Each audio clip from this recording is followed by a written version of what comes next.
Future సిటీలో land కొనాలని ఆలోచిస్తున్నారా? అయితే వెంటనే మాకు కాల్ చేసి పూర్తి వివరాలు తెలుసుకోండి. నమస్కారం. కార్తీక పురాణం మనం 11వ అధ్యాయంలోకి వచ్చాం. అయితే ఈ రోజున శనివారము శుద్ధ ఏకాదశి. కార్తీక శుద్ధ ఏకాదశిని క్షీరాబ్ది ఏకాదశి అంటారు. చాలా ప్రత్యేకమైంది. ఇది హరిబోధిని ఏకాదశిగా చెప్తారు. ఈ రోజున విష్ణుమూర్తి నిద్రలోంచి లేస్తారు. ఈ దేవసేని ఏకాదశి చేసుకున్నాం మనం. తొలి ఏకాదశి ఆషాఢ మాసంలో. ఈ 4 నెలలు యోగముద్రాభిరాముడుగా ఉన్నటువంటి పరమాత్మ ఈ రోజున నిద్రలేస్తాడు. కాబట్టి ఇది చాలా విశేషమైన రోజుగా చెప్పబడుతుంది. పైగా విష్ణువారంగా చెప్పబడేటువంటి శనివారం నాడు అవటం వల్ల ఈ రోజున విశేషంగా విష్ణువాలయాల దర్శనము, తర్వాత ఉపవాసం ఉండటము చాలా ప్రత్యేకమైనవి. మేము అవకాశాన్ని బట్టి చేసుకోవచ్చు. ఈ రోజంతా ఉపవాసం ఉండి రేపు 12వ రోజు అంటే ద్వాదశి నాడు పారణ చేయటం, తులసీధాత్రి కళ్యాణము అది చేసుకుంటాం. క్షీరాబ్ది ద్వాదశి లేదా చిలుకు ద్వాదశి అట్లా చెప్తారు. చిలుకు ఏకాదశి అని కూడా అంటారు. ఈ ప్రత్యేకమైన ఏకాదశిని సుసంపన్నం చేసుకోండి. ప్రత్యేకమైన రోజు ఉపవాసం ఉండొచ్చు, దానం చేసుకోవచ్చు, దేవాలయ దర్శనం చేయొచ్చు, దీపదానం చేయొచ్చు. పురాణం ఎలాగో మనం వింటాం కాబట్టి చెప్పబడిన ఉత్తమోత్తమ క్రియలన్నిటినీ ఆచరించి ఈ రోజున లభించే పుణ్యాన్ని మీరందరూ సొంతం చేసుకోవాలి. అయితే పారాయణలోకి వద్దాం. ఏం చెప్తున్నారో చూద్దాం. ఈ మందరోపాఖ్యానం చెప్తారు ఇక్కడ. అయితే ఈ కార్తీక మాసంలో అవిసె పువ్వులతో గనక పూజ చేస్తే, విష్ణు పూజ కనుక చేస్తే వాడికి పాపాలు నశించి చాంద్రాయణ వ్రత ఫలితం కలిగిన వాడుగా అవుతాడట వీడు. అయితే ఇంకా చెప్తున్నారు, గరికతోని కుశలతోటి అంటే దర్భలతోటి కూడా హరిని పూజించేవాడు పాప విముక్తుడై వైకుంఠానికి చేరుకుంటాడు. ఇక్కడ ఒక విశేషం ఉందండి. మనం మామూలుగా గరికతోటి పూజ ఎవరికి చేస్తాము? వినాయకుడికి మాత్రమే చేస్తాం. కార్తీకంలో విష్ణువుకి కూడా గరిక పూజ చేయొచ్చు. విభవనామాలు చెప్తాం కదా, కేశవాయ నమః, నారాయణాయ నమః విభవనామాలు చెప్పినప్పుడు మనం గరికని సమర్పించుకోవచ్చు స్వామివారికి. అది కూడా చాలా విశేషమైన ఫలితం ఇస్తుంది. దర్భలతోటి కూడా, అంటే ఏవి లభించకపోతే దర్భలైనా పర్వాలేదు, అలాంటి శాస్త్రం కూడా చెప్పబడింది. మనం అవకాశాన్ని బట్టి మనకు బోల్డని పువ్వులు ఉంటాయి, అవి అవసరం లేదు. కానీ గరిక చాలా విశేషము. అవకాశం ఉంటే కార్తీకంలో ఒక్కరోజైనా విష్ణుమూర్తిని విభవనామాలను అర్చించేటప్పుడు పుష్పాలు పెట్టకుండా గరికని సమర్పిస్తే చాలా మంచిది. ఇది కార్తీక మాసం ఒక్కసారి చెప్పబడింది. అయితే ఈ కార్తీకంలో చిత్రమైన రంగులతో కూడిన వస్త్రాలు భగవంతుడికి సమర్పించిన వాడు కూడా మోక్షాన్ని పొందుతాడు. దేవాలయాల్లో వస్త్ర సమర్పణ చేస్తాం కదా స్వామివారికి, అవి మంచి రంగుల బట్టలు, పచ్చటి వస్త్రాలు అట్లాంటివి ఇవ్వచ్చు. శివాలయంలో కూడా మనం వస్త్ర సమర్పణ చేసుకోవచ్చు. అంటే మనము మామూలుగా శివాలయాల్లో పెద్దగా వస్త్ర సమర్పణ చేస్తున్నట్టు కనపడదండి. ఈ ఉజ్జయిన్లోనూ అక్కడ స్వామివారికి ఎన్ని వస్త్రాలు సమర్పిస్తారో అన్నది అభిషేకం చేసి అలంకారం అంతా చేసిన తర్వాత ఎన్నో రకాల వస్త్రాలు, స్వామివారి శేష వస్త్రాన్ని తీసుకెళ్ళి ఇంట్లో బీరువాలో పెట్టుకుంటే మంచిదట. మీరు వెళ్తున్నటువంటి దేవాలయాల్లో వస్త్ర సమర్పణ ఉండి స్వామివారికి సమర్పిస్తామంటే ఒక మంచి అనేక రంగులు కలిగినవి చక్కటివి పట్టుబట్టలు పట్టుకెళ్ళి స్వామివారి మీద ధరింపజేసి సమర్పించి అది తెచ్చుకుని ఇంట్లో పెట్టుకుంటే చాలా మంచిది, కట్టుకోవచ్చు కూడా. అయితే ఇంకేం చెప్తున్నారు, పుష్పమాలల్ని ఉంచేవాడు కార్తీకంలో స్నానం చేసి భగవత్ సాన్నిధ్యంలో మాలలు సమర్పించేవాళ్ళు, పురాణం చెప్పేవాళ్ళు, పురాణం వినేవాళ్ళు పాపాలన్నీ నశింపజేసుకుని పరమపదాన్ని పొందుతారు. ఈ విషయమై ఒక పూర్వగాథ ఉన్నదట. అది వినిన మాత్రంలోనే అనేక పాపాలు పోగొట్టి ఆయురారోగ్యాల ఐశ్వర్యాలను ఇస్తుంది. బహు ఆశ్చర్యకరంగా ఉంటుంది.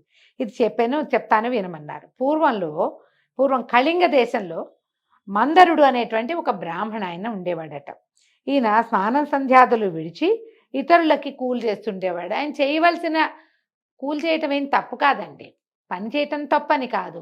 అసలు చేయవలసిన విధి ఒకటి ఉంది కదా. బ్రాహ్మణుడు దేశక్షేమం కోరి, లోకక్షేమాన్ని కోరి కొన్ని చేయాలి విధులు. సొంతానికి కూడా అవి అవసరం.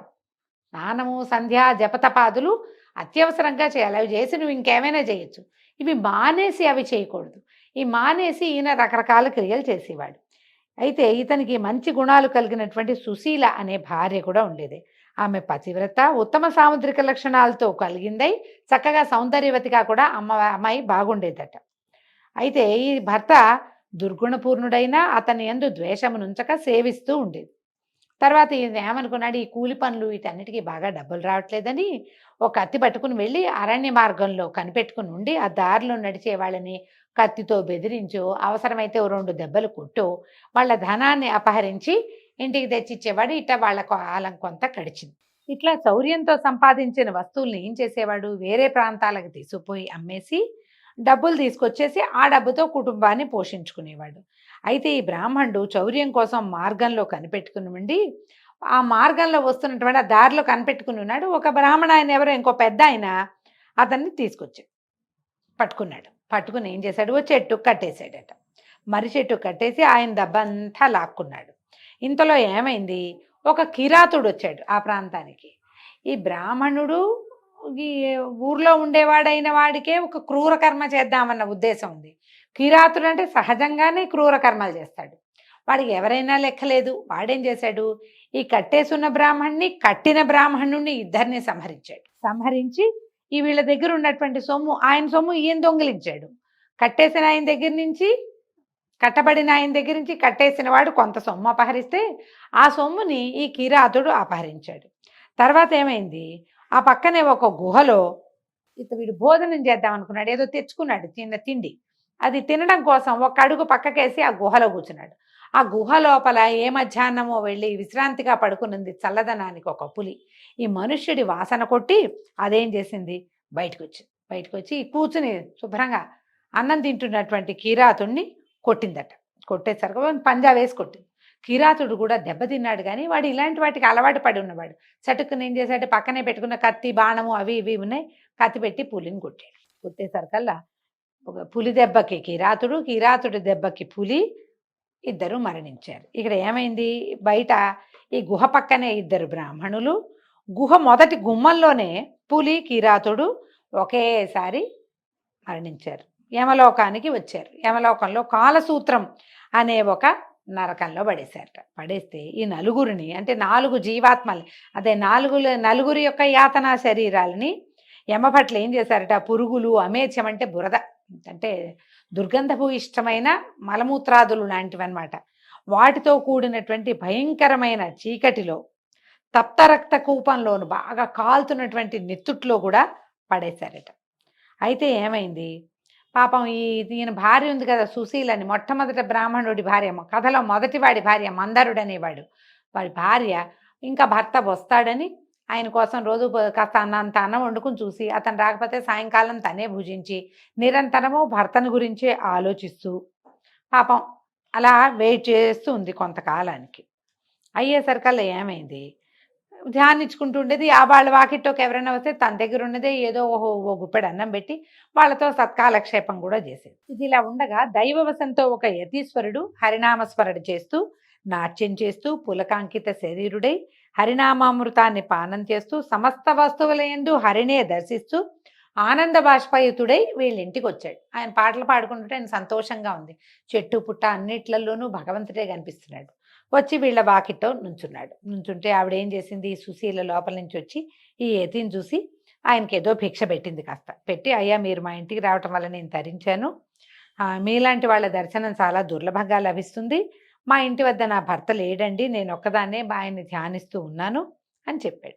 చెప్పేసరికల్లా ఆయన ఏమన్నాడు, ఈవిడ ప్రియభాషిణి, చక్కగా సౌమ్యురాలుగా ఉండి చక్కగా మాట్లాడుతుంది, సౌమ్యంగా ఉన్న ఆ అమ్మాయిని చూసి, అమ్మాయి ఈ రోజున కార్తీక పౌర్ణమి మహాపర్వదినము, ఈ దినం అంతా సాయంకాలము మీ ఇంట్లో హరి సన్నిధిలో మీ ఇంట్లో పురాణ పఠనం చేస్తాను, పురాణానికి దీపం కావాలమ్మా, నూనె ఉంది నా దగ్గర ఉన్న సంచిలో నూనె ఉందమ్మా, నువ్వు ఒత్తిని చేసి ఇవ్వు అన్నాడు. అనేసరికల్లా ఆవిడ అమ్మాయి సంతోషించి ఏం చేసింది, కాస్త గోమయం తెచ్చి ఇల్లంతా చక్కగా అలికి చక్కగా ముగ్గులు అవి పెట్టి వాళ్ళ ఇంట్లో ఉన్న దూదిని చూసుకుంది. దాంట్లో ఒత్తులు గింజలు అవి ఉన్నాయి. ఈ అమ్మాయి చక్కగా ఒత్తంతా ఈ పత్తి అంతా బాగా విడదీసి గింజలు తీసి పక్కన పెట్టి చక్కగా ఒత్తి చేసింది.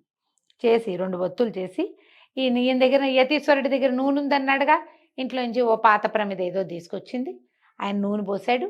ఈ అమ్మాయి ఒత్తులు వేసి చక్కగా వెలిగించి స్వామివారికి సమర్పించింది. ఆ దీపము ఒత్తి ఇచ్చినందుకు ఎంత సంతోషం కలిగిందో ఆ అమ్మాయికి.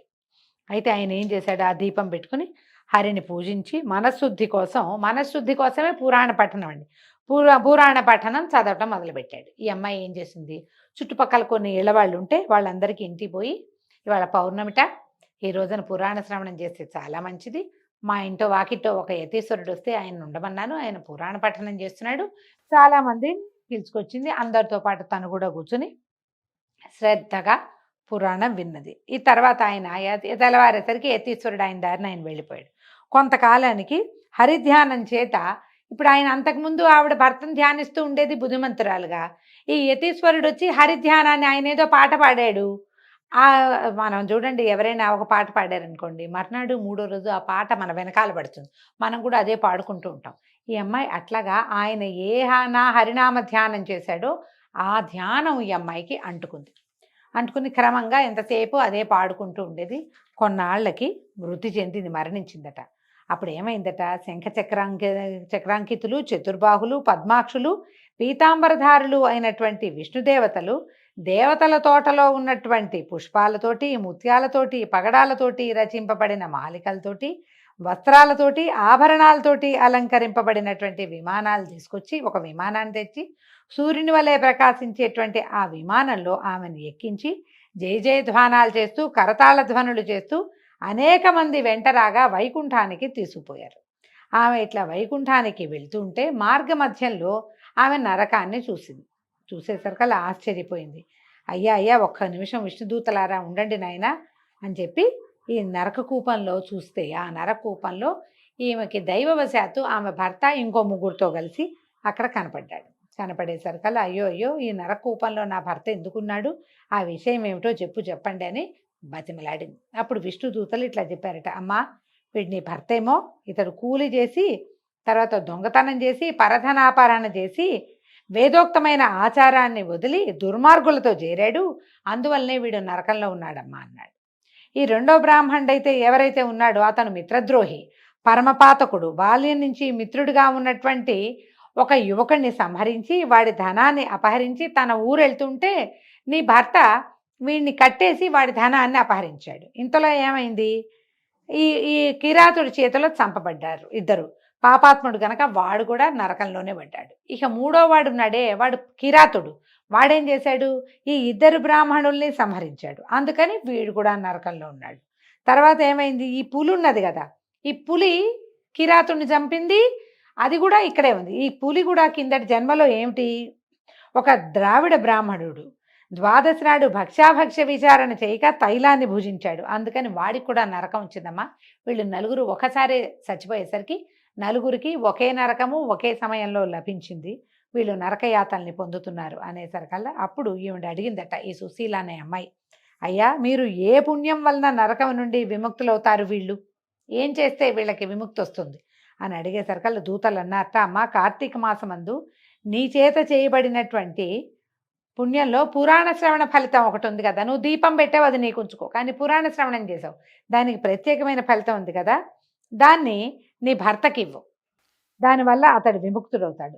ఈ పురాణ శ్రవణానికి దీపానికి నువ్వు సమర్పించిన ఒత్తిచ్చావు, నువ్వు ఆ ఒత్తి పుణ్యాన్నేమో కిరాతుడికి వ్యాఘ్రానికి ఇవ్వు, వాళ్ళిద్దరు కూడా విముక్తులవుతారు. తర్వాత ఇంకా ఏం చేశాను, పురాణ శ్రవణం కోసం ఇల్లు వెళ్ళావు, అందరిళ్ళకి వెళ్ళి మీరందరూ రండి అని వాళ్ళందరూ కూడా పురాణం వినడానికి కారణమయ్యావు, అది ఇంకో పుణ్యం. ఆ పుణ్యాన్ని ఈ వీడెవడో ఉన్నాడు కదా కృతఘ్నుడు, స్నేహితుడి డబ్బా అపహరించి ఈయన కిరాతుడి చేతిలో చచ్చిపోయాడు, అతడికి ఇస్తే గనక వాడు కూడా ముక్తులవుతాడమ్మా. ఇట్లు ఆయా పుణ్యదానాల వల్ల వాళ్ళు విముక్తులవుతారనేసరికల్లా ఆమె ఆశ్చర్యపోయిందట బ్రాహ్మణ స్త్రీ. ఆయా పుణ్యాలని సమంత్రకంగా వారికి నలుగురికి దానం చేసింది. దానివల్ల వాళ్ళు ఏం చేశారు, నలుగురు కూడా ఆ నరకం నుంచి విముక్తులయ్యి దివ్య విమానాలకి ఆ స్త్రీని కొనియాడుతూ మహాజ్ఞానులు పొందేటువంటి ముక్తి పదానికి చేరుకున్నారు. కాబట్టి కార్తీక మాసమందు పురాణ శ్రవణము చేసేటివాడు హరిలోకంలో ఉంటాడు. ఈ చరిత్రను ఏ చరిత్ర పురాణ శ్రవణం వల్ల ఇలాంటి ఫలితం లభిస్తోంది అని చెప్పబడినటువంటి ఈ చరిత్రను విన్నవాళ్ళు మనోవాకాయముల చేత సంపాదించబడినటువంటి పాపాన్ని నశింపజేసుకుని మోక్షాన్ని పొందుతారని 11వ అధ్యాయంలో స్పష్టంగా చెప్పబడింది. పురాణ శ్రవణం చేయండి. ఎవరైనా పురాణ శ్రవణాన్ని గురించి తెలియని వాళ్ళకి తెలియజేయండి. పురాణ శ్రవణం చేసే వాళ్ళని విమర్శించకండి. దీంతో ఈరోజు పారాయణ పూర్తయిందండి. రేపు ఉదయం 12వ రోజు పారాయణలో మళ్ళీ కలుసుకుందాము. నమస్కారం.